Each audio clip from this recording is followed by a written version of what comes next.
responsibility without recognition. It started to improve my mental health. So then I started to like going to the gym even more. This idea of just getting hit with all these responsibilities as a young man. You have to be a provider. You have to be a protector. What was the phrase that you have for your girl? She said, why you go to the gym so much? Oh, I told her, I said, in case I gotta kick somebody's ass. It's a cope for being lonely. That's all it really is. I'm personally naturally stoic. Every man needs some sort of level of stoicism to understand what's worth reacting and what isn't.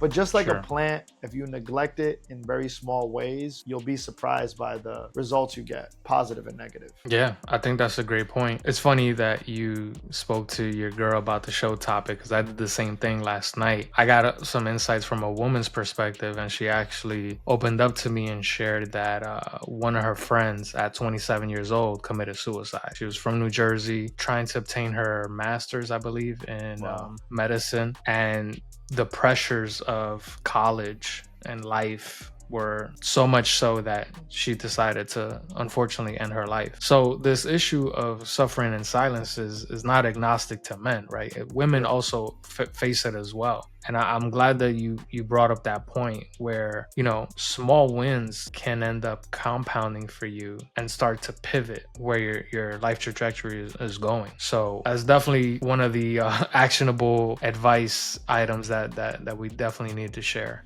Rich, I want to touch on the three things that came up the most in about, I want to say we scrubbed through Discord, we scrubbed through Reddit, we went through our community, went through some top line videos about the same subject. And thank God for ChatGPT, I was able to consolidate the top three things that came up, at least in our research about this specific issue of suffering in silence. And I'm going to go through them and you just react naturally to whatever comes to mind. Not in order, but one of the top three was, and again, we at Failures Podcast, we try to skew towards younger men and men that come from urban communities or Black and Latin communities, just because that's the audience that we come from. And we find that we speak very clearly towards. It's not exclusive to them. It's just the kind of the lens that we put on it. Number one was responsibility without recognition. And that one was something that we accidentally brought up about immigrant families. I don't know if you remember, we quickly touched on that. This idea of just getting hit with all these responsibilities as a young man, and you're paying it to the family. You're not necessarily paying it to yourself and your future self. That's number one. Number two,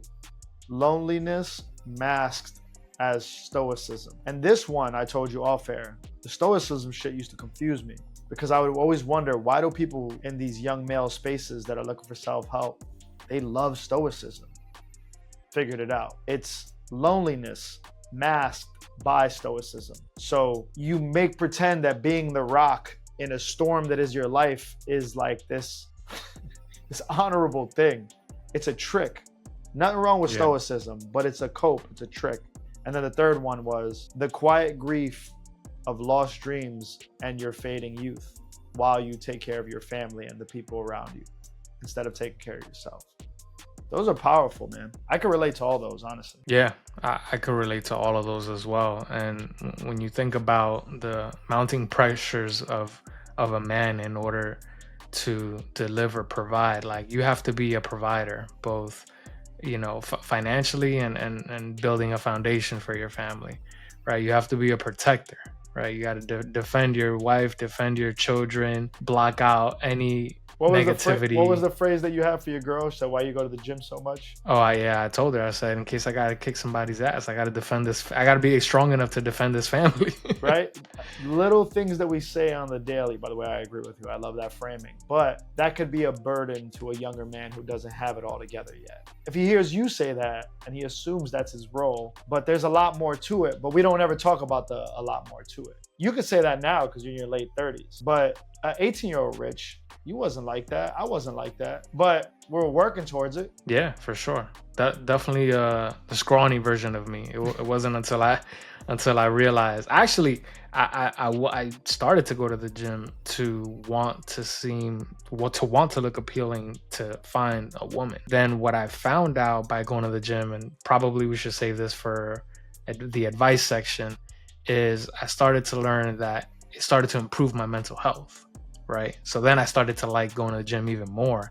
And then obviously it became a whole lifestyle, cultural change for me. I do want to talk about this one because I could relate to it the least, but I swear to you, Rich, when I was in the early stages of, before we were even calling it failures, the early stages of me being confused by this wave of younger men who are into Andrew Tate, Huberman. Bro, for some reason, I forgot the author's name, but he was like a god in this category. And he was only rewriting like ancient Rome journals by Marcus Aurelius. Oh, Ryan Holiday. And he was crushing in this category. And the whole shit was about Stoicism. I did my homework because I was looking for good advice, good information. And Stoicism never stuck with me. I just always was like, so what do you mean? You just got to let everything wash over you and the problem's going to go away? Like, that's fucking impossible. I didn't agree with it because it was non-action. It was like, you gotta be like, I get what it means. All the fucking, I'm about to, like, Stoicism hive is like Taylor Swift fans. They're going to attack us. I get the premise, but there is something odd about not doing anything being the solution. That shit just blows my mind. And I know I'm misinterpreting it on purpose to make the point, but it's a cope for being lonely. That's all it really is. And that's obvious from the research we've done. It's a placebo. I think that's what it is. It's a fake drug that is solving the problem. I don't think so. Right. I don't think so. Yeah. I think I'm personally naturally stoic. And I've been told this by a lot of people. And what I've found is that once you have the ability to be stoic and, to your point, like not react to everything, but be methodical on what's happening around you, you're able to make better decisions. Like, I feel like if somebody like the president of the United States or like the CEO of a Fortune 500 company, if he would react to the 500 problems that are put on his desk every day, he'd be going bald, right? He'd quit his job or like he'd stop running the country.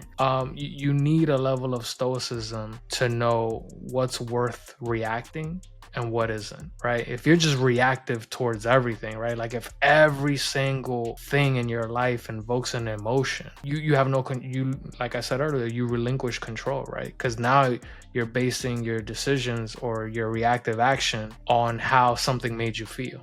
So I think every man needs, I'm not saying to be 100% stoic. I said every man needs some sort of level of stoicism to understand what's worth reacting and what isn't. Because if you react, for example, I'll give you an example. How many guys end up having road rage and cursing the guy out, and one guy gets out of the car and the other guy gets out of the car and they get into it?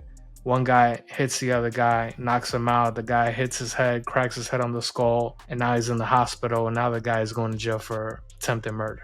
You know what I'm saying? Like that whole thing could have been prevented had you had a little bit more self-control. And yeah, bro, did somebody cut you off? That pisses anybody off, right? But are you going to allow your emotions to get you so angry to the point that you're going to pause, get out of your vehicle, and physically confront this person just because they cut you off? You got to be selective about, who you give your emotions to, or what situations you give your emotions to. Book it right now. Book it right now. We're going to do an episode on the placebo that is stoicism.